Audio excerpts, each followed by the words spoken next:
நமஸ்தே. ஸ்ரீ அம்மா பகவான் சரணம். என் சகோதரனுக்கு நடந்த இந்த அதிசயத்தை மனமார்ந்த நன்றியுடன் பகிர்ந்து கொள்கிறேன்.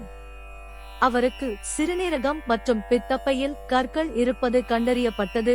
சிறுநீரகத்தில் 2ம் பித்தப்பையில் 1ம். அவர் ஆபத்தான நிலையில் துர்காப்பூர் மருத்துவமனைக்கு கொண்டு செல்லப்பட்டார். முதற்கட்ட பரிசோதனைக்கு பிறகு 7 நாட்களுக்குள் அவருக்கு அறுவை சிகிச்சை தேவை என்று மருத்துவர் கூறினார். எனது பாதுகாவலர்களாக இருந்து ரட்சிக்கும் என் அம்மா பகவானிடம் எந்த அறுவை சிகிச்சையும் இல்லாமல் அவரை குணப்படுத்த நான் தொடர்ந்து பிரார்த்தனை செய்து கொண்டிருந்தேன். ஏனெனில் அந்த நேரத்தில் என் சகோதரனிடம் அறுவை சிகிச்சை செலவுக்கு போதுமான பணம் இல்லை. மருத்துவர் அவருக்கு சில மருந்துகளை கொடுத்து 7 நாட்களுக்கு பிறகு திரும்பி வரச் சொன்னார்.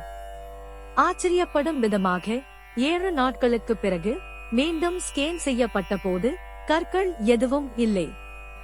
சிறுநீரகம் மற்றும் பித்தப்பை 2ம் சுத்தம் செய்யப்பட்டிருந்தன. இது எங்கள் அன்பான கருணையுள்ள ஸ்ரீ அம்மா பகவான் நிகழ்த்திய ஒரு அற்புதம்.